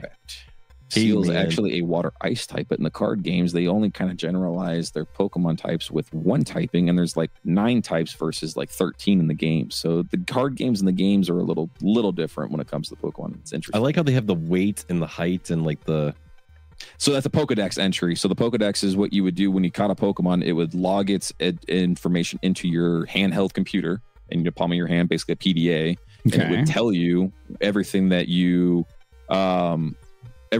would like learn about the Pokemon. It would put into your PDA for you, so you could go back and look up like the type effectiveness, weights, whatever. And every single Pokemon had its own stats, like I was saying too. So that's a really rare card right there. This is like holographic, so ridiculously intricate. Like, yeah. So have any of you guys ever played Pokemon Go? Yeah, I tried it. I did, yes. I'm gonna say no, never. Yeah, I'm sure Dad probably never had. No, but I have not. So Pokemon Go is very similar to the original games. It's just a little bit more generalized, like for battling and stuff like that. But catching Pokemon, every Pokemon has its own heights, its own weight class, its own stats. They could be strong, it could be weak. It's just genetics, basically. Do you know what this is, random. John? This is like future, like for the younger generations, it's like futuristic trading cards. Like we used to trade baseball cards or GI Joes. Yeah, this is basically the same thing, but virtually. Yeah, but like a totally different level, man. Like this is like a lot more in depth. Yeah, like so if I had a baseball card because I liked a certain team, and you had a baseball card, it didn't matter if they could I don't know, turn into a different baseball player and become like the mega baseball player or whatever. Like but that's the cartoonish fantasy behind it that appeals to kids. But I think that's why it's appealing to people, because you can create and you can build. You can keep building these guys and they become mega this or mega that. You know what I mean? And like you have, it's insane to me how intricate this actually is. Oh, it gets even worse. Oh boy. This is just the first generation. Now we're going to go into multiple generations, and then there's different evolution types. There's mega evolutions, there's XY evolutions, there's terraforming. Like there's so many things that they added to this. But also, who's thinking of this stuff? There's like a little kid stuck in a corner who's like told. He like draws it out, and they're like, "This is gold, kid. This is gold. You're doing great. Keep it up." Being electrocuted in the background, like, what is this shit? Don't bring this to my table. What's his name? You got a poo monster? No, I need Pooh Bear. Oh my god! It's got a little J. Jonah Jameson in the corner yelling at him. I need copies of Spider-Man. See? That's horrible. It's horrible. It's horrible. It's me. It's Mario. I don't want to draw the Pokemon anymore. Did you know that the whole Itsumi thing, do you know what that actually stemmed from? No. That was Mario's name, like the game itself. So Itsumi means super in Japanese. So he would say, Itsumi Mario, meaning I'm Super Mario. I'll tell you what, man. Oh, wow. I've been learning a lot this episode. So North America received red and blue versions and the anime in 1998, with the anime debuting on the 7th and the games on the 28th. So everybody got to watch the show, and then we're like super excited and had to go rush the stores and buy the game. Very, very smart. Soon, the rest of the world began to play the games on the Game Boy with the slogan, "Gotta catch 'em all," accompanying the release. The trading card game was also introduced to North America on January 9th of 1999 by Wizards of the Coast. No idea who that is. So the Electric Tale of Pikachu. They do all the Dungeons and Dragons stuff. Is that what it was? Yeah. Magic. They do the Magic the Gathering. They do some D&D stuff. Aren't they like really big into Warhammer and stuff like that now? I think that's one of their things too. Yeah, they're like one of those like underground places. Well, we have my buddy Dave Jessup on. John, you know him too. We have him on. Well, he's a big Warhammer guy. Like he's got cases in his basement full of figures. He makes his own with a 3D printer and airbrushes them, and he goes to tournaments all the time. Holy shit! Yeah, it's crazy. So 1998, Japan witnessed the release of several spin-off games and movies based on the popular Pokemon franchise. The first Pokemon game that was a spin-off was known as Pokemon Stadium, which was released for the Nintendo 64, and only included 42 out of the 151 Pokemon that existed at the time. But unfortunately, the game was not a huge success. So Pokemon Stadium, it was kind of like you see it. The original Pokemon Stadium, you just had Pokemon and you fought them back and forth kind of thing, and the more people you beat, the better Pokemon you unlocked, and then until you beat the champion basically of it. It was a very simplified version of the actual game, but all condensed to like a tabletop almost. Do you see this? The Rumble Pack? The transfer pack. So that's how you would swap characters? Yeah. Or trade characters? Basically, yeah. So you could trade them or have your profile set to one thing or whatever. So if you guys remember Nintendo 64, the controller, remember it was that goofy McDonald's logo looking shaped controller? Mm-hmm. Yeah. Underneath it, it had a cartridge slot where you could put a Rumble Pack or an extra memory card, but this was a transfer pack where I'm assuming the Pokemon would download to this transfer pack and you pop it out of the controller and put it in your friend's controller and then they have it, or back and forth, right? Yep. Pretty It was really cool. So, however, its sequel, initially planned for the Nintendo 64 Double D, didn't realize that was a different console that was coming out at the time, received an international release and was much better received. Now, meanwhile, the Pokemon anime was gaining immense popularity, and on July 18th of 98, Mewtwo Strikes Back was released in Japanese theaters. Now, this movie featured the rare Mew and Mewtwo, which we kind of talked before. It was a huge hit and briefly held the record for the highest grossing opening for an animated film in the United States upon its release on November 10th of 99. Wow, that's awesome. Huge. It was, I still watch the movie to this day. They actually just did Netflix did a reboot of it a few years back. The exact same thing. They just made it look more 3D. It was interesting. So as the popularity of the anime grew, plans for a game based on it were put into motion, resulting in Pokemon Yellow, like we talked about before. This game released on September 12th of 1998 in Japan and October 25th of 99 in North America and in Europe. Allowed players Texted me, Dad. I can't get you a glass of water. I'm sorry. What? Hold up. You texted Logan on accident to get you a glass of Nice. I can get you one. It'll be like 17 minutes. Oh man. What are you talking about? I have no idea. A Game Boy game based on the Pokemon trading card game was released in Japan, followed by a sequel titled Pokemon Trading Card Game 2, The Invasion of Team GR in 1999. The anime and Pokemon Yellow made Pikachu the most popular. They recognized the Pokemon character, leading to the release of a small spin-off game called Hey You, Pikachu in 1998. Okay. This game allowed players to interact verbally with Pikachu using the Nintendo 64's voice recognition unit. No so you can way. actually sit there and talk to the first generation of AI, apparently. So, Oh, it's got a little microphone. See that? Yeah, I never So had that plugs into the bottom, or no, it goes into the controller so port. what happened when you talked to it? It would jump up and down. You would make it feel good. If you kept saying positive things to it, it would gain hearts and more friendly to it. You could feed it. No, pet is it. he being serious or? Yeah. It was like your own pet that you played with. Why is Davey laughing? Because I know what he's thinking, because we think alike, and I can picture a little kid with the little microphone and the Pikachu on TV, and he's like, Pikachu, take a poop! Pikachu, take a poop! And the little Pikachu thing. Wait, it doesn't. It wouldn't take a poop, would it? It might. They never explored any of that in the games that I know of, but that would be pretty They interesting. would have tried at least. But I mean, it shows so- like a Hey You example. Pikachu kind of evolved into the newer games nowadays called Let's Go Pikachu and Let's Go Eevee, where you would have it with you and you could sit there and you could pet it and you could bathe it and you can brush it, but you could also battle with it and so on and so forth. So it was like its own game, but there was a little mini game in there where you had to take care of your Pokemon that you had. So it was That kind is of insane to me. Insane. Yeah, they went full bore with this. And this is Everyone- late 90s, right? Yeah, 99. Everyone fell in love with this electric mouse, so everyone was super crazy about it. But in January 1999, the anime finished following the game's story with Ash's defeat in the Pokemon League. Now, like I was saying before, you get kicked out of the house at 10 years old. You have to go through and catch Pokemon, train them, and you have to battle what's called a Pokemon Gym and other trainers. Pokemon Gym, there was 8 gyms. You had to get a badge from each of them. So if you had strong enough Pokemon to beat the gym leader, they gave you a badge and you moved on to the next gym. So on and so Can we forth. just talk about the parenting at this point in time? Can we just? So Ash's mom was a single mom. Can we just? okay? Yeah, I mean, you're 10 years old, dude.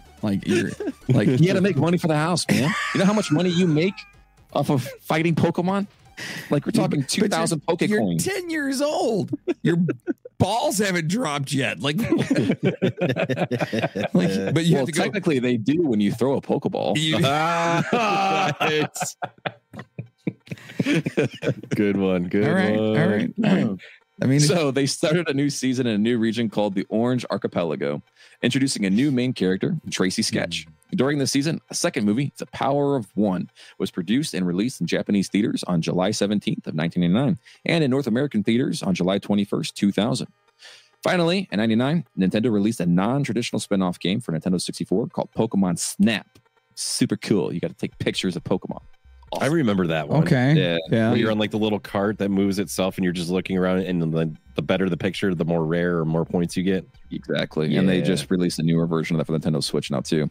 So the game invited players to take on the role of Todd and complete various Pokemon photographing missions on Pokemon Island, which I think they just came out with a new spin-off anime series on Netflix called Pokemon Island, where you're following some person who's a daycare assistant or some crap like that. I don't know.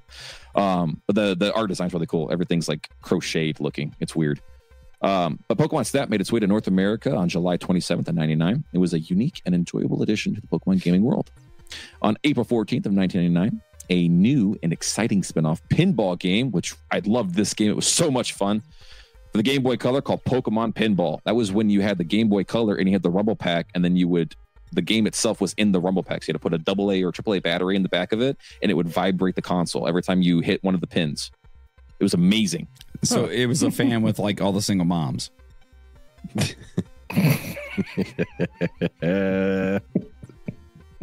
No. But the game was released on North America in 1999 and was very well received by moms. I mean, fans. The single ladies. Oh, the single ladies. As the Pokemon franchise continued to evolve, it released a sequel to Pokemon Stadium, initially released in Japan on April 30th, 1999. The sequel, which made its way to North America on February 29, 2000, was not just any ordinary game, but it was revolutionary. Pokemon Stadium introduced the world of Pokemon in a new dimension. 3D, baby. Groundbreaking. Big deal. Set Big a new deal. standard in the gaming industry. So the anime-based puzzle game, Pokemon Puzzle League, was released exclusively for the 64 in September of 2000. Did you play that? I have no idea what that's called. I don't even know what. I've never seen it. Never heard of it. Oh, so you did not play that? Mm-mm. Okay. Yeah, no, that was one game I no. So this game was unique in its focus on Western audiences, and it was a testament to the franchise's global appeal to its dedication to providing tailored game experiences. However, Pokemon Puzzle League was not the only American-made original Pokemon material. From 2000 to 2002, an anime-based musical called Pokemon Live was shown on stages worldwide, where people would dress up as their favorite Pokemon characters and sing along. Wait, hold on. There was a musical? On Broadway, baby. You know what, though? I'm not shocked. This is... They had a musical? show. What? Right? Shrek has a musical.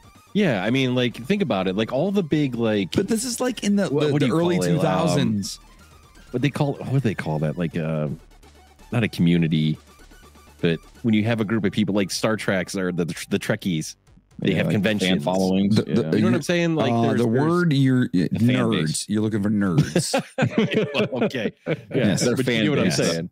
Yes. So I'm not. And I'm a surprised. nerd too. I'm not, talking down to anybody. I'm saying those are nerds. So they got together and they actually had So it gets kind of interesting with it. So the musical featured various plot points, including the revelation that Ash's mother, Delia, used to be Giovanni's friend. Giovanni is so there's a thing in the game called Team Rocket. I'm sure you guys have probably heard of it. Mhm. They're the mafia. Yeah. The bad guys. They're the bad guys of the game. They want to steal Pokemon. They want to use them for slavery, use them for their own money-making profits. They don't mind if they kill them, hurt them, run them over, whatever. They capture. So Team Rocket captures the Pokemon. They make them work in the mines and mine the lithium so we can have cell phones and battery-powered lawnmowers, stuff like that. That's actually canon, yeah. See? Is that legit? Wait, hold on. Is That's that legit in the game? Yeah, that's what Team Rocket does. Yeah, they capture Pokemon and they use them for their own nefarious deeds of mining, whatever. And Giovanni is the head honcho of Team Rocket. And in this musical, apparently Ash's mom and Giovanni used to be close friends when they were young. Oh boy! The musical is not canon, so it sparked theories among their fans, but it did not hold true. But if you play the original game, you have to go through every couple of cities. You would meet Team Rocket, and then you have to battle them because they're trying to steal something from some company, or they were trying to steal a Pokemon or whatever. So you're trying to, as a 10-year-old, take on the mafia. You were trying to the Yakuza. Yeah, the Yakuza. Yeah. Sitting in a jacuzzi now. I'm hot water with the Yakuza. You have to fight them, and then the little plot twist at the very end of the game, the last gym battle you fight is actually Giovanni again. So you fight him 3 times in the game. So it was kind of cool. He was a recurring character. He wasn't just a one and done kind of thing. So he popped up a lot in the games itself. So, but yeah. So since the beginning of the series, it was apparent to the fans that the first 151 Pokemon would not be the last. Ho-Oh appeared as early as the anime's first episode, and Togepi was owned by a main character. Others like Meryl, Snubbull, and Donphan were seen in the first movie. Such a good movie. We're gonna have to watch it. Later, when the second generation of Pokemon drew near, I know you guys are. No, we should. We should. Yeah. Let's watch that. It's like 80 minutes long. You guys can watch it and cry for the last 20 minutes of it, and then we'll all be happy together. Didn't they make a live action version? Live action? Yeah, with Oh yeah, it's the one with Ryan Reynolds. Yeah, It's yeah. Detective Pikachu, right? Yeah, which is based off a game where you actually play as Detective Pikachu, and you have a partner Pikachu, and you have to go through and you have to solve like the various, not murders, but like crime scenes. I think we should watch them all. Get it? Nice. Sorry, Definitely watch the first one. 10 points Definitely watch the first one. So later, when the second generation of Pokemon drew near, others like Lugia, Slowking, and Elekid made their way to the second movie. The first movie had a couple of the Pokemon from the second generation. They were basically coming out with the newer generation of Pokemon at that time, which would have been an additional 100 and some odd Pokemon that they would have introduced. The second generation also introduced new elements to the game itself, as well as new typings for Pokemon, new story, new person that you got to play. And every single game they came out with after that did the exact same thing. New story elements, new game design, new Pokemon. That's why you needed to spend $70 in the game. Huh. that is so insane. And I think right now we're up to 9 generations of Pokemon and over 1,000 different types of Pokemon, like individual typings. So, I wonder how many parents actually understand this and know this, that this is what their kids are doing. You know, legit. Because both my kids were into Pokemon when they were young, and I had no idea it was like this huge, this like in-depth. Yeah, and we're only in 2000. And we got 24 more years of history to go through. Yeah, there's a lot to go through. That's why I said this is definitely going to be a little bit longer. Well, the game cards, the physical cartridges. actual game card itself, that had to have billions of dollars, right? Yeah. You talking about like the actual video game or the games cards? No, the actual physical game card. The cards. Let me look it up. They still sell those in specific parts of, like, I don't know, even Target has a spot for all their Pokemon cards. Yeah. Yeah, Oh, the cards. You want to know? Do I really want to know? The cards alone as of 2023, okay? So as of last year, there's been a lifetime total of 52.9 billion cards. The front door, Okay, dude. so there's that many cards out there. They've generated $9.7 billion in just the cards. Wow. That's with a B, 9 folks. Just the cards. That's with a B. With a B. Billions. Billions Yeah. from just the card game. Yeah. Oh God. It's actually kind of funny. Hold on.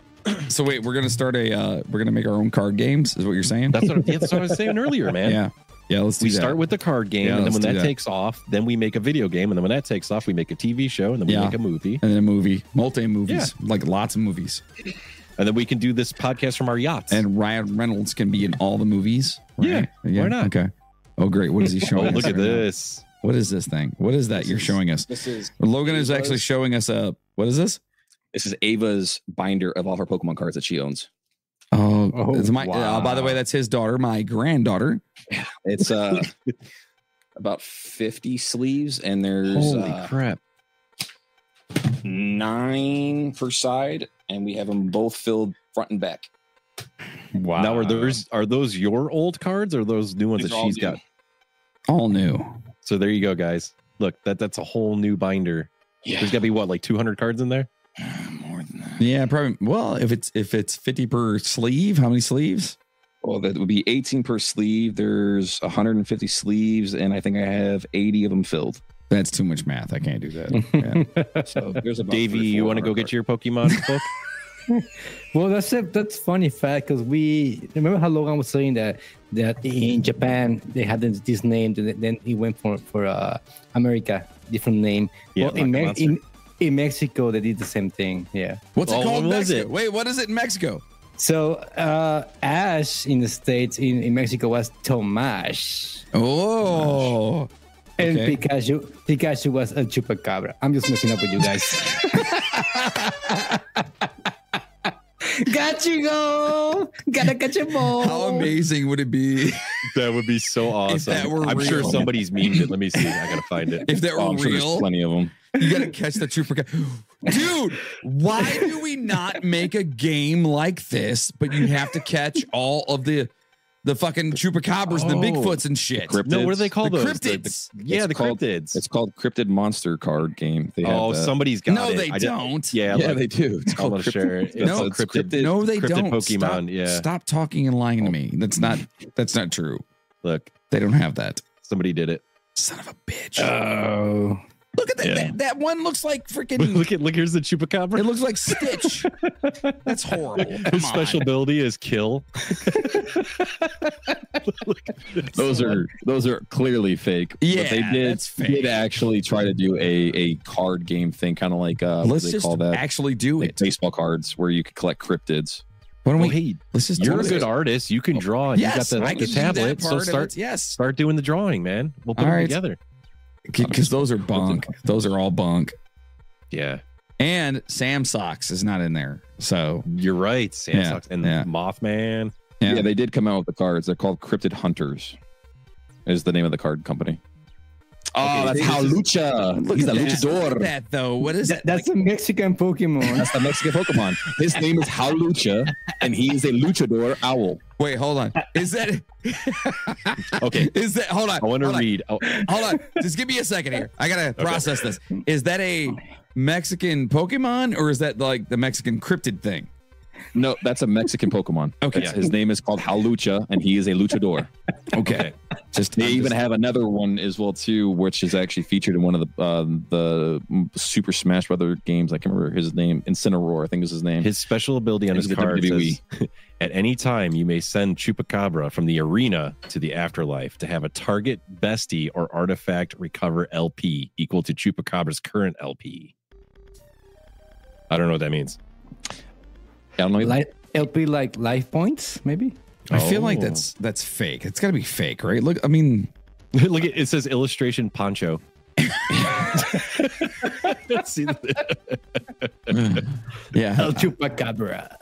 I don't know how I That's feel pretty about awesome. that at all. Like we could do better. Is all I'm saying. I think Oh, it's a for good sure. idea. I think we should. I think we should make. And our who own cares cartoon. if someone else did it? We should do our own. Yeah. Go after the cryptids, but the good cryptids like the frogmen. You know what I mean? Frogmen. We could do what's Socks. the Jersey Devil. Oh yeah. Yeah.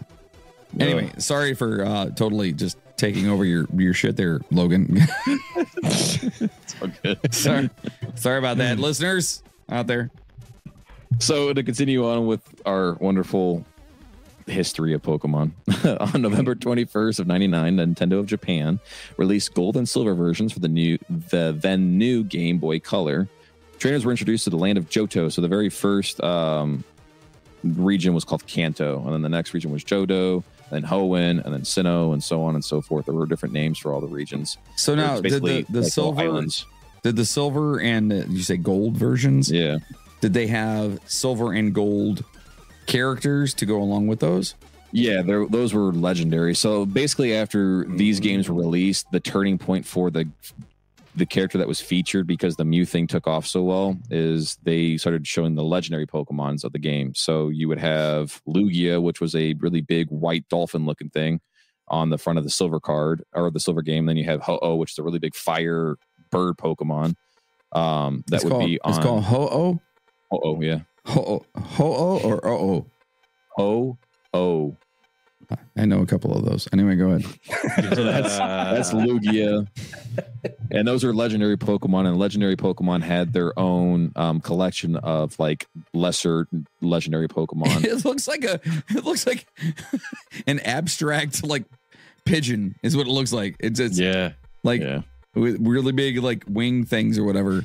But Okay. he is the god of the seas, so he's the deep dive Pokemon, they call him. He lives in the Marianas Trench. $60,000 for his card. Yeah, What? he's a legendary. Like there are only so many of those cards were ever produced like that. Like yeah, dude, I have quite a few legendaries that are pretty up there in price, but nothing in the thousands. So is that like yet. your retirement plan? Was until my mom threw them all away. Thanks, Mom. Oh my god, your mom would like gotta throw them all. Yeah. But yeah, there's a lot into it. But so, like I said too, with the new region of Damn. games, the new generation released new Pokemon and a bunch of other cool stuff too. But every game premise, you started off with an option of 3 new Pokemon that you could only get from a professor, and it was a water, a fire, and a grass type. And they've kind of kept that progression going through all of their games. So like the very first generation started off with Charmander, Bulbasaur, and Squirtle. Second generation was Cyndaquil, Totodile, and Chikorita. And every other game had their own unique Pokemon that you start off with. So this says that the most expensive card. Well, he bought the most expensive Pokemon card. Yeah, it's for an illustrator $5 million. Yeah, it's an illustrator card. A lot of the Japanese cards are really very unique. Like you can't even get them. So I have a lot of things to unpack here. First of all, he has the money to literally spend $5 million. Oh, dude, it's Logan Paul, of course. On a Pokemon card. Yeah. Well, its value's only going to go up because you're not going to be able to release anything more than that. They only release 1 or 2 of those cards in the entire, 56 billion cards that have been produced over the last 25 years. But it's only worth what someone's willing to pay for it, though, right? Correct. So and technically, he was willing to pay $5 million. If nobody he carries it around in a case, like a wooden case. But if everyone's like in the world was like, fuck Pokemon, then that would be worthless. Yeah, worthless. But right? Same thing can go with the American dollar. If everyone was just like, you know what, this piece of cotton is worthless. Yeah, but that's a different podcast. but we need money. We don't need Pokemon. You know what I mean? Like currency could be anything you want it to be, man. I can go around selling Pokemon cards. Listen, Fallout, you know what they use for their currency? Bottle caps. Nuka-Cola caps. Yeah, man. I don't even know what's going on anymore. Currency is whatever you want. Did you not watch the Fallout series yet? No. I did. I watched. Oh, you did? Yeah, I did. Yeah. It's weird. It's weird. It's good. I don't like it. Was good. I don't like the one guy, but whatever. What's his name? Walt Goggins? No, the guy that was in the mecha suit or whatever. Oh, I don't like him at all. Great value Finn. Yeah, exactly. Iron Brotherhood. I don't like him. I don't like him at all. Yeah. He seems like such I was going to say he's the. Go ahead, John. No, I'm just gonna say he's a wiener. He seems like a total wiener. Like, dude, you are a wiener. Like, if you guys ever want to know what the description of a human person is as a wiener, that guy is a wiener. He is. He's a wiener. Sorry. He looked like Denzel Washington when he was young, though. No, I'm not. I'm just saying, like, his character is so like he's kind of super soft, and then all of a sudden he killed off the guy he was, and that's a totally different episode. Let's just go be the Fallout episode. Yeah, we need to do a Fallout episode. The Fallout, the show. We should talk about the show because it's wiener. Anyway, go ahead. So the new games enhance the Pokemon gaming experience by adding many new features, including the ability for Pokemon to have different genders, allowing them to breed. A time system was also introduced with a real-time clock enabling different events to happen during the day, at night, in the morning, certain days of the week, so on and so forth. That is wild. Another really important addition, which is still used, is the addition of friendship, meaning how often you use that Pokemon, how often it fainted in battle. The less it fainted and the more you used it, the better the friendship was. And if it was a certain Pokemon, their friendship level got to a certain point, they evolved into a new Pokemon that you could only get through that evolution standard. So evolution of Pokemon typically was leveling. So like you battle the Pokemon, you gain experience. After so many battles fought, so many Pokemon fought, you gained so much experience, you got a new level, so many levels. After you hit a certain level, you would evolve into the next Pokemon. So like your average Pokemon, let's say Charmander evolved into Charmeleon would be at level 16. And then it would evolve into Charizard at level 36. That was the lineage for evolutions and stuff. In this, you were only when does it evolve into Taylor Swift? That's when Travis Kelce wins a Super Bowl final. Okay, got it. Every freaking year. Okay, there you go. Anyway, sorry. So another important addition, like I said, was the friendship system. But another really cool one too was what's called Shiny Pokemon. Now this took the game to a totally new level. In the originals, there wasn't really an option for what's called a shiny Pokemon. A shiny Pokemon was a 1 in 3,264 chance of finding a variation of a color of a certain Pokemon. So every encounter of Pokemon, you had a 1 in, I think now back then it was 3264. I think now it's 128 thousandths of a chance. Wow. Like you have a better chance of winning the lottery usually than catching a shiny Pokemon. So Warcraft kind of has stuff like this too. Yeah. Where they have like rare mounts that are like 1 in 100,000 drop rate. Yep. And that's basically the same thing. It's the encounter rate of finding it. Now, the one cool thing though about the second generation was for them to get you excited about shiny Pokemon, they gave you a free shiny. It was called Gyarados, which is a really big blue dragon looking thing. In the game, they gave you what's called a red Gyarados. It didn't give it to you. You encountered it and you had the chance to catch it. Either you did or you didn't. Didn't matter. If you didn't, you screwed up and you lost it forever, kind of thing. But you were, and like I was saying, you found the shiny Pokemon, notably a red Gyarados at the Lake of Rage, which was a place in the game. But trainers could also return to the first game's region. You couldn't go to the first game save because that didn't really exist yet. But you go to the first game's region called Kanto, and you could go back through and fight all the gym leaders and progress, basically giving you replayability of the game, but to a second degree, I guess you want to call it, like a new game plus almost, but it was after you beat the game. But Pokemon Gold and Silver arrived in North America on October 11th of 2000. I think I was roughly right around there when I actually got that. I got Pokemon Gold as one of my first Game Boy Color games. And then Pokemon Yellow, I think, afterwards. Kind of. Oh, this is bring back memories to you?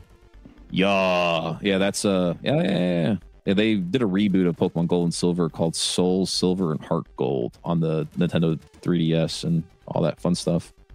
It was just reboots, basically just better graphics and better. Do you have a Switch right now? Yeah. Okay. I have the new games. The Pokemons for that too? Yeah. Okay. I have Sword and Shield, Legends of Arceus, Scarlet and Violet. Actually, I just bought Scarlet for Ava. She's been playing it. So that's cool that you could play with your daughter. I mean, we do that with Warcraft. So like my daughter and my son, they all play Warcraft too here and there. So it's kind of like like Pokemon where you've been playing it for so many years and then your kids are playing it and you play together. That's kind of cool. Yeah. Like every time we go to the store, we usually buy a pack of cards. Like we have this entire stack of cards right here that I still have to go through and sort and put in the binder and make sure that whatever, we don't have doubles and stuff like that. And if we do, they're different art styles and so on and so forth. So yeah, we make it a pretty cool thing. She's super stoked about it. She's damn near got close to 300 or 400 of them memorized already. Wow. So like, yeah, she is infatuated with the game, which is awesome. So that's why her and I kind of just go back and forth on it, and we'll just kind of talk and we'll play the card game together and stuff. Do you let her win? Depends. No, you don't. I can tell by your face. She'll be like winning, and he'll be like, "Oh yeah, Charizard." you gotta teach them. If you want to win, you gotta be better. That's gotta right. be better. You gotta do better. So in the late 90s, early 2000s, Pokemon was at its height of its popularity, with new games, anime episodes, merch being released regularly. In 99, a new season of the anime was introduced, taking place in the Johto region. And featuring some of the new Generation 2 Pokemon. Now, this aired in Japan on October 14th, 1999, and in the U.S. the same day, but a year later. That was basically still kind of keeping Ash Ketchum, but since he lost the Pokemon League Challenge in his region, he said, you know what, Mom, I'm going to go overseas. I'm only 10 years old, but man, I'm going to win me another battle. And I'm going to become a Pokemon champion in a different region. And his mom said, hey, man, you got the money, go for it. At how old? Good mom. 10 years old. How much? 10. 10. Okay. Yeah. One zero. That seems right. Yeah. Yeah. Mom So- of the year. Well, there's theories about her. She's got a Pokemon that hangs around the house a little too often, and it looks like a man. What? That's adult theories. Mom has her own Pokemon. Look up Mr. Mime. It's a Pokemon, Mr. Mime. maybe? Mr. Mime. Okay. That's so disturbing. I don't even want to go. No, I'm not doing it. Oh, really? Yeah, that's the helper of the house. Yeah, he's got weird hands and fingers. That's for sure. There it is. Just saying. Jen was like, don't go there. Don't open that door. Yeah, there it is. Yeah, there. That's it. Yeah. Oh my God. Listen, we all have to get along. That's it. Yeah. Just, oh boy. So in 2000, a sequel to Pokemon Puzzle League was released for the Game Boy Color in Japan, titled Pokemon Puzzle Challenge, and later released in North America on December 4th of 2000. That's his mom. Yeah, she's innocent. Like, why are She's they very doing that to her? innocent. She's very good friends with Professor Oak, who's always hanging out Wait at a her second. house. Look, there's his hands on her leg. Mm-hmm. See this? The Mr. Mime, his hand is on her That's leg in the cartoon. actually in the cartoon. It's not like a Oh my God, you're right. Look, and where's his other 34 hand? spin-off. It's missing in this one. No, it's not missing. It's just somewhere else. It's hidden. Dude, this might be like a We have hidden broken thing. the Pokemon world wide open. That's what So we've done. what we're doing right here with Pokemon is what I do with Star Wars and Jar Jar Binks. yeah. We make wild accusations of fan theories. I don't know, man. I think don't there's like something to that. That is crazy. I don't like No, that. we all know who the original Sith was. It was R2D2. He was the first one to shoot lightning out of himself. Yes, true. Yes. Dude, we need to do a deep dive on Ash Ketchum's mom. Her name's Figure out what's Delia going. Cat. Figure out what's Well, going listen, on here. First of all, her last name's Catchem, so she's going to catch them all. You know what I mean? But look at this picture Exactly. right here. I know this is small. You probably can't see it very well, but she's like holding herself like she has to pee, and Mr. Mime's in front just grinning. Like, why is he in every single? I don't get this. He's just happy to be there, man. He's happy. He's happy that his adopted boy is doing so well, traveling the world, meeting new people. You got to stop judging, Jeff. I know. Stop judging. Like, let her do her. All right. Okay, All right. you got it. I'm gonna let her. Yeah. So in December of 2000, Pokemon fans were treated to a unique gaming experience with the release of Pokemon Crystal. This game, different from its predecessors, Gold and Silver, featured Suicune, which was the game's mascot and the central focus point of the plot. So Suicune was a mythical Pokemon in the Gold and Silver games that you could catch, but in Crystal, Suicune. Whoa, Suicune. Suicune. Suicune. Suicune. Or just look at Is that Pokemon how you Crystal. pronounce that? Oh, that doesn't bring up the images. Hold on a second. Hold on a second. Why are, Let me back up. Pokemon Back up. Crystal. Pokemon Crystal. why are all those pictures? Okay, there we go. There's There we go. There you Okay, go. There you go. for those at home, all the images were blocked out. Yeah, because Did it you was type in spelled sweet? wrong. What, did it you? was what'd spelled you- wrong. Would you? I don't even want to know. All right. It was You're gonna look it up later. missing a T. We'll just leave it at that. Okay. Okay. There is no T in Suicune. Yeah, I know. We know now. We know No, that now. he added the T, is what he's saying. Oh, Sweet Coon. Oh, There it is. There it is. Yeah. Yep. Mm-hmm. So what is this thing? A unicorn? Is that what it is? It looks like a unicorn. Logan, you okay? Logan lost it.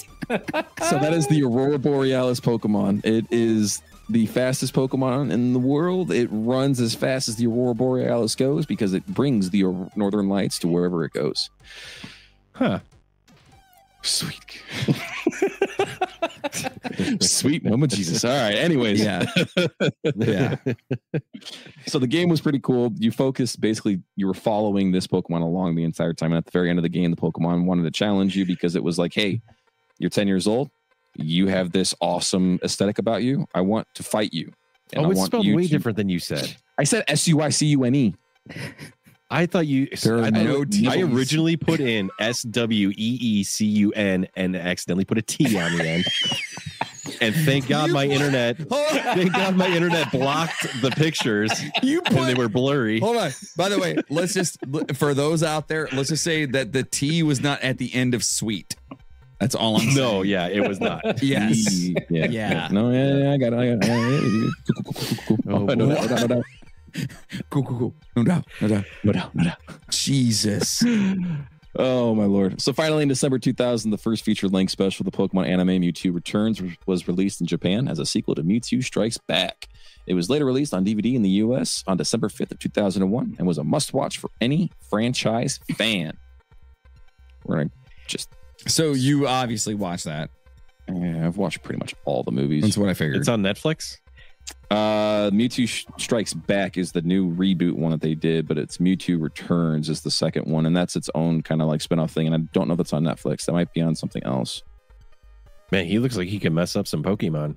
Oh, he does. He looks like he's angry. And that's Mewtwo? Is that who that is? That's Mewtwo, yeah. Okay. That's the human-made Pokemon derived from Mew. Oh my God, John, I have a great idea. Nope. Let's start a band. Yep. And every song is named after a Pokemon. I love it. That's 1,100 songs, bud. You know how many records we'd sell? At least 5. Yeah. Because I'd buy it. Why you'd get one? I'll buy one too. Logan would buy all of them. So we want to make each one's gonna be a different genre too. It's gonna be like country, and it's gonna be called Ash's mom catches them all. Why is Ash with that sweet coon hanging out with that sweet coon? Mr. Mime, put your hand down. And there goes Spotify. We're oh no, we're done. We are so far past that right now. Yeah. I'm gonna have to put an adult rating on this one. Yeah. Oh boy. Okay, Logan, continue. Logan's like, never again am I doing a show. Oh man. So over the years, we're gonna kind of skip ahead just a little bit because I broke it down to every single year. Let's just say real fast that this is definitely going to be a 2-part episode because Pokemon is so big. Well, I want to finish on just the history portion of itself, which will only take a couple more minutes, and then we're going to go into the history in the game. Okay. Starting off with the original deity. Are we doing that next episode? Next. Okay, cool. Next episode. Yeah. So basically, right now we're in what's called Generation 2, and they are up to Generation 9 right now. And there are TV shows, there's movies, there's extra games, there's mangas, there's characters that have all been derived from all of these wonderful, cool little things, and nothing has really changed except the fact that Ash Ketchum, after when did this come out? 1996, and we're in 2024. He's still 10 years old. Oy vey, what? He didn't age? He didn't age. Wow. So there's fan theories to that, which we will discuss after we watch the first movie, and then you guys can tell me what you think. All right. I like that. Yeah. So, but every game has its own Pokemon, new legendaries, new stories, more arcs, all this cool little fun doodads, but everything's evolved from there. But to this day, like I said, Ash Ketchum is still 10 years old. They just finished his last season, and now they're going to be rebooting a new Pokemon series without Ash Ketchum in it. He traveled the world, got to see everybody, do everything that he wanted to do as a 10-year-old boy would want to, and finally won himself a Pokemon League championship. So it's been a long journey. It's well deserved. Mr. Mime's been holding his hand the entire time. Yeah. So is there a way for us to set up to watch the movie, but have people watch it with us? Can you do that in Discord? Yeah, we can do it in Discord, and it'd have to be behind a paywall. Oh, the Nitro? Yeah. I mean, to get the best of what you call it. I have Nitro. I'm not worried about it, but it's to get the best quality for the You're right, because someone could stream it. Yeah, I can stream it in there, and then you guys can just watch it with me. So why don't we set that up? We will watch the Pokemon movie. And it's called the Pokemon movie. Is that what it's called? Yeah. And then the next one's called Pokemon 2000. Jesus. Okay. Because it came out in 2000. So why don't we do that? We'll set it up. We'll watch the Pokemon movie. And if people want to watch with us and hear us completely, discuss the movie, I was going to say berate, but no, we'll discuss the movie because Logan knows every single bit about the damn thing. We can do that. Let's set it up and we'll do that. In the meantime, though, I think that's probably good for part 1. You good with that, Logan? Yes. All right. He's like, no. I want to more. There is a lot to unpack with this. There's a lot. I mean, just thinking about the fact that you somebody came up with an idea because he was playing with frogs and bugs. Correct. And then he turned it into a game, and then it was a card game, and then a video game, and then not just a video game, but so many different variations of the video game.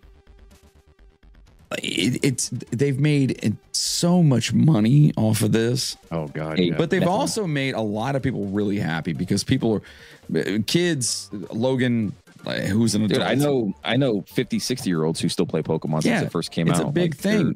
Yeah. It's something you can do with your family, like we mentioned earlier. Like you get to play Pokemon with your kids, Go. You know, I had an old manager that I worked with at Best Buy who would literally go home, grab his kids' phones or his kids, and then go raiding to different weird points around town to just capture a random Pokemon. Is that I the got a one? couple questions about the video game aspect of it, though. Yeah. When you said faint, Mhm. when the Pokemon don't- faints, is that like dying or losing the battle? It's I guess, getting knocked out. So they're out of stamina, so they can no longer fight. Death in that game, because it's a kid's game, wasn't really a thing. Like there was a Pokemon cemetery that you would see ghost Pokemon and like Pokemon have been too old and passed away, but your Pokemon never died in the game. I always said it died, but it fainted, meaning that it just got knocked out. Okay, so if it gets knocked out, let's say like you go in with your Pikachu and you're going against a Charizard, and the Charizard destroys you, and your Pikachu faints. Yep. Is there like a timer or something, or like do you have to spend resources to revive that, or so you can fight again? Kind of, yes. Both of those. So you have a team of 6 Pokemon, up to 6 Pokemon. If all of your Pokemon get knocked out or faint, you black out basically because you yourself fainted because you're just so traumatized that your Pokemon got knocked out, and you would randomly at 10 years old, and you would randomly respawn at the last Pokemon Center you visited, and they healed your Pokemon, and you're able to go back out and do it again. Now that later in the game affects friendship and all that stuff as well too if they keep getting knocked out. But if you're in the middle of a fight and one of your Pokemon get knocked out, you can call out your next Pokemon, and you can use items to revive the Pokemon, which is an actual item called Revive. Revives the Pokemon to half health. And then you also have move limits, which is called PP, your power points for your moves. And if you run out of those and your Pokemon just struggles and it hurts itself and the Pokemon in front of it, it's very intricate. So detailed. Pokemon is like a 10-year-old fever dream. Yeah. It's like a 10-year-old who has like, I don't know, pneumonia or some shit back in the day, and all of a sudden he's thinking about all these creatures that are coming in and he can defend them and do this and that, whatever. If you're 10 years old and you have, I don't know, you're dying of some debilitating disease, those things could technically be there, right? That was an actual fan theory that the creator of Pokemon, his kid was sick. So like they said like that's his dream, is that he's playing Pokemon, and then he just took his dream and put it into a game. That's some M. Night Shyamalan stuff right there, boys. And I just nailed that right there. is all I'm saying. Because I mean, it's just crazy. But I love the lore. I love how intricate, how detailed it is. Oh, we haven't even got into the lore of the Pokemon universe, dude. Oh, that's episode. That's coming up. That's coming We're up. Gonna talk about the mythology. Oh boy. Ooh. With the evolution, is there a cap to that? Yeah, so not every Pokemon can evolve, and only some Pokemon can. And then once they hit their final evolution, they're done. They just keep leveling up. So they have a level cap of 100 in the game. After it's 100, you can't get any higher than that. For every single Pokemon? Every single Pokemon can reach level 100. So you can play this game for years. Yeah. Except for Ash's mom. Because we all know what Mr. Mime's playing. She catches them all. You know what I mean? Like, right. And 100 is not good enough for her. I'm just saying. That is ridiculous. Dude, Logan, first of all, thank you so much. Yeah, Logan did the research for this, obviously, because it's just his thing. And that's why we thought it would be a great idea for him to actually like take the helm on this. Great job, buddy. Yeah, man. And I'm learning a lot, and I'm really intrigued by this because, like, again, just everything. Listen, that's I can download an emulator on your game on your PC I think right now. he should learn, and he should play Ava, his granddaughter. Wait, me? He should. Yeah, I think that'd be amazing. Oh, she's gonna kick my ass. You know how much fun that would be for her, though? She'd be like, Grandpa knows Pokemon. I would and do don't that. tell her. Yeah, like, just sit down, like, surprise her and sit down and be like, hey, we're going to play a game. I would do She's that. Like, oh, yeah. I would do that for sure. Ava made Sid's mom download Pokemon Go just so she could learn Pokemon, because she was stuck with her all weekend while we were at Sonic Temple. So she made her learn Pokemon. So now they've been communicating Pokemon back and forth, and now I have to. So now I have to do it because you not. get the one-upper. You get a one-upper. Of course, I cannot be the non-cool grandparent. You know what I mean? So when are we going to go out and buy Pokemon cards? I don't even but tomorrow, I guess. I was hornswoggled into that. Yeah. So listen, no, seriously, great job on that. I guess we're gonna wait till next week to talk about news, even though I do know there are some news things that we should kind of talk about, especially when it comes to Helldivers. Real fast. Yeah, that's right. Real fast. Let's just kind of talk about that, and then we'll end this episode. Okay. So apparently the CEO of Helldivers, or whatever the company is for Helldivers, he decided he's not going to do it anymore. Okay. He's still there. He's stepping down. He just wants to be involved in the game and not involved in the bureaucracy, right? Yeah. Yeah, the PSN thing ruined him. Yep. Yeah. Is basically what he's saying. So he said he hired his friend to take over as CEO. He's going to step down as creative director so he can focus on more of the game aspects like weapons and how they function and stuff like that. So he's not going to have to funnel all this Twitter and social media stuff going on and all the hate from Steam from the PSN thing, which they backed out of, by the way. I think we mentioned that last episode. We did, yeah. We had the PSN linking. Yeah, so he basically he's stepping down from his role as like the chief because he wants to focus more on the game itself. And to me, that is amazing. That is awesome that somebody that has well, it shows that he has some integrity involved in the game. Like he's involved in this thing. It's not about making the money or whatever it is. And obviously they're there to make money, but he's there to, it's his game. It's his baby. You know what I mean? Like you're looking at this thing like, I want this to succeed and become the biggest thing ever. And I have to step away from all the craziness that's happening with this. So is that a price cut for him? He's obviously made a ton of money, but he's going to be taking less money now. But I'm sure he's happy with that because it's less responsibility. Yeah. Right? Yeah. Less headache and stress. Yeah. I don't know. There's another news story we need to bring up. Skull and Bones is going to free to play for a limited time. And I'm not lying. You can look this up. I'm not lying. When is it going free to play? I'll download it right now. Next week. Oh, God. What is it going to be on? I will not be downloading that. No, it's on. I don't think it's on Steam. It's on Epic. I don't know. One of those two. So it was such a stinker that they're going to make it free now. Yeah, it's on Steam. It's probably on Epic. Yeah. But I just want to go back a little ways here, where Jeff was so excited about this game. Okay, it was supposed to be the chosen we all one. were. Hold on, no. But Jeff especially was excited about this game, and then because the ship fighting in Black Flag was amazing, and the ship fighting in Odyssey was amazing. But we have episodes of you talking about it and how excited you were. And then, I was very let down. And then very, very let down. And just whomp, gone. Yeah. Gone. So that's why it's becoming free to play. Yep. That's what happens, folks. Are you playing it, Jeff? Free? Well, now that it's free, yes. What just happened behind you, Jeff? My Empire Strikes Back poster just fell by itself. Like legit. It's been sitting up like that for 2 weeks. And it just fell by itself. Yeah, I just watched that happen. Did you see it? Yeah. That is I just crazy. got the corner of my eye. Oh, apparently shit. Ubisoft's in my house, I guess. I don't know.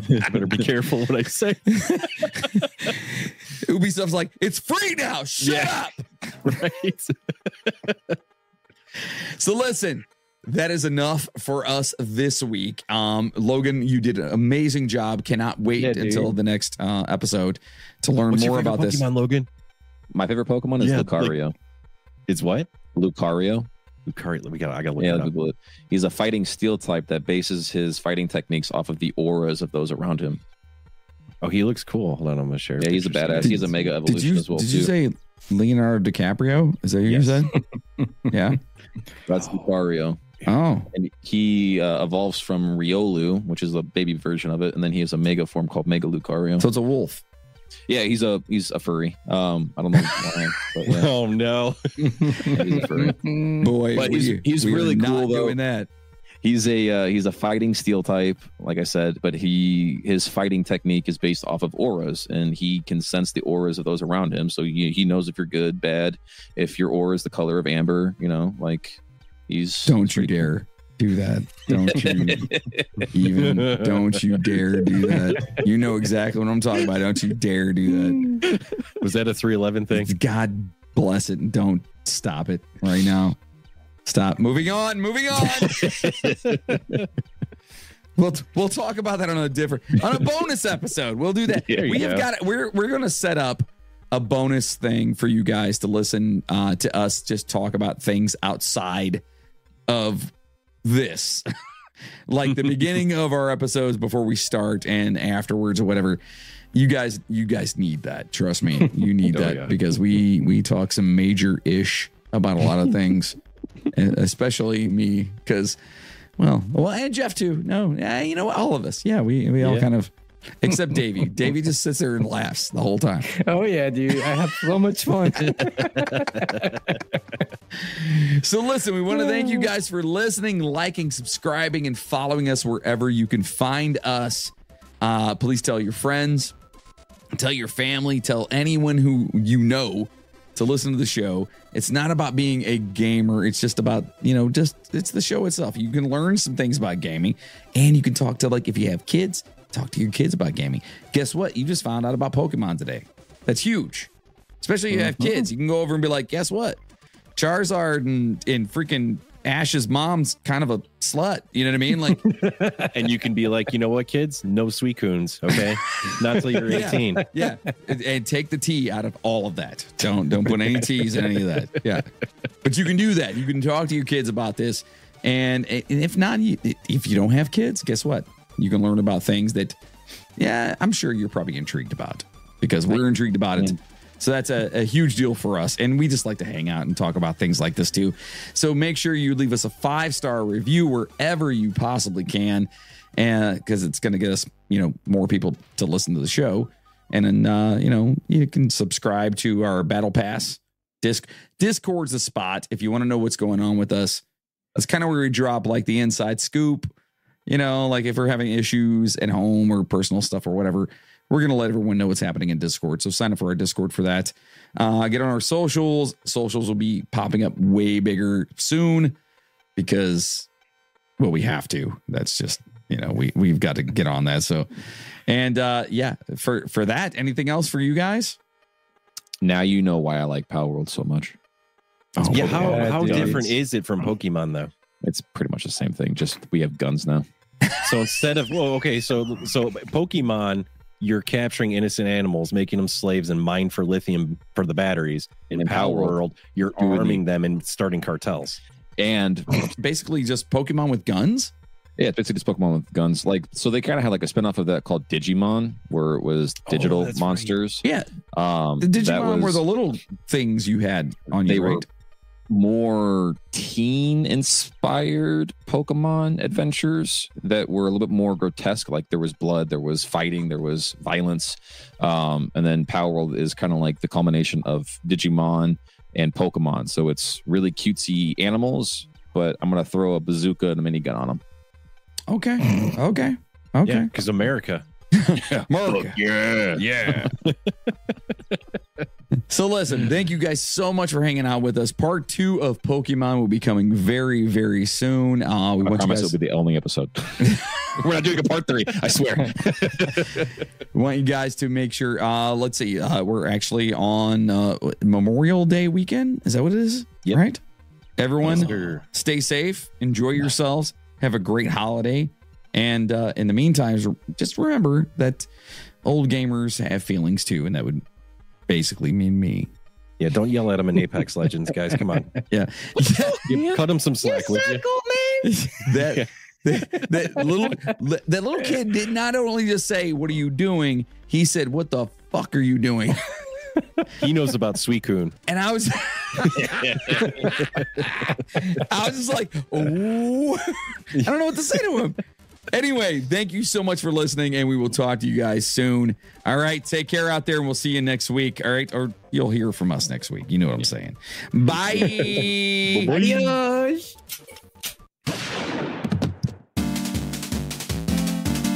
Yeah, So that was a T at the end, right? Is the what? A T at the A end. T. Yeah. You want to look? Yeah.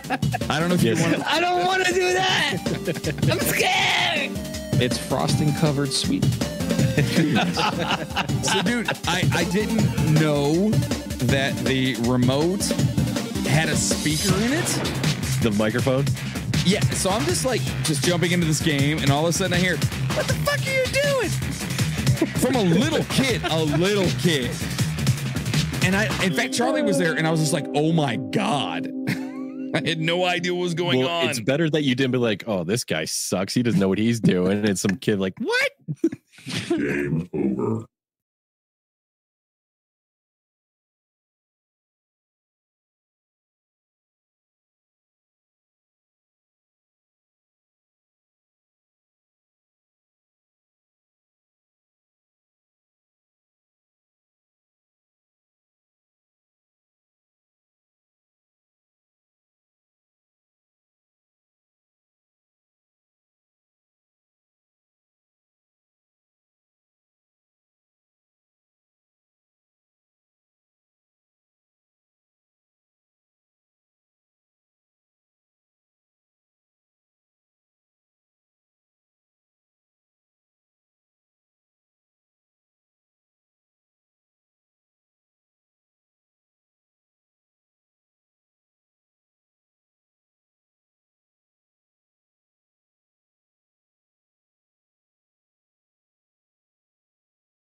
He pulled the mic like a singer does. Like, I'm so proud. He did this. He's like, wow. He's learning. He is. He's going to be a pro by the end of this.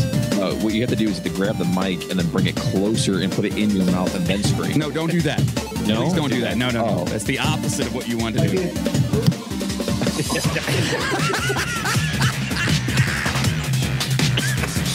Dude, I had to love do it, that. baby. I was inhaling my vape. Oh, God. Oh, man.